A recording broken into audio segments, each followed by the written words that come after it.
என்னோட sir don't compare. நீங்க வந்து ஏன் புது கேளுங்க. முதல்வர் போகலைன்றது தான் போனா என்ன ஆயிருக்கும், பார்க்கவில்லை. போனா என்ன ஆயிருக்குன்னு கேட்டேன். மக்களுக்கு விழிப்புணர்வு இன்னும் அதிகமா சார் கிடைச்சது. அதை கண்டுபிடிக்கிறது இன்ன வரைக்கும் ட்ரை பண்ணிட்டு இருக்கோம். சிபிஐக்கு என்ன ஃபோரன்சிக் எல்லாம் பண்ணிட்டு இருக்கோம். அது வந்து ஒரு தனி மனித தாக்குதல், ஒரு டேங்க்குள்ள போட்ட அயோக்கியத்தனம், மனித உரிமை மீறல், காட்டுமிராண்டித்தனம். அது ஒரு மனுஷனை கண்டுபிடிக்கிறது நாங்கள் பண்ணிட்டு இருக்கோம். எல்லாம் ஓப்பனாக வச்சுட்டோம். அந்த சாதிகாரங்களை கூப்பிட்டோம், டிபிஐ கூப்பிட்டோம், விடுதலை எல்லாம். சார் நான் எதையாச்சும் மறைச்சமா? ஆனால் மணிப்பூருங்கிறது எவ்வளோ பெரிய விஷயம். கவர்னர் உட்காந்துருக்கான், போலீஸ் இருக்குது, ஒன்றுமே வெளியே வரல, ஆயுத பாதுகாப்போடு கொண்டு போய் விடுறான். அது இது ஒன்றா? சார் முதலமைச்சர் நான் என்ன சொல்கிறேன், ஒரு ஒரு ஒரு இத்தனை பேர் செத்துட்டாங்க, சமூக கலவரம்.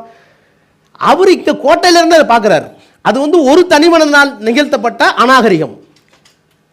அந்த அநாகரிகத்துக்கு இன்வெஸ்டிகேஷன் தான் ஒரே தீர்வு. போய் முதலமைச்சர் போய் பார்த்து ஒன்றும் சொல்ல முடியாது. ஒரு மரண வளம் கேட்குது, ஒரு பெரிய ஆக்சிடென்ட் ஆகி போச்சு, ஒரு பெரிய நிலச்சரிவு, அதுக்கெல்லாம் சிஎம் போகணும். இங்கே இருந்துக்கிட்டு என்ன உத்தரவு போட்டால் அந்த கல்பிரிட்டை கண்டுபிடிக்கலாமோ அதுதான் தேவையே தவிர, அதை போய் அங்கே கும்பல் வந்து அங்கே ரெண்டு தரப்பும் பிரச்சனை ஆகி ஒரு சமூக இது கடினமான்னு கேட்குறேன். ஒன்று ஒன்றுக்கு ஒரு ரெமெடி இருக்குது. ஆனால் ப்ளீஸ் டோன்ட் கம்பேர். மணிப்பூரை சொன்னால் எனக்கு கோவம் வரும். ஆனால் நேரடியாக பார்த்தவன் இல்லை டென்சிட்டி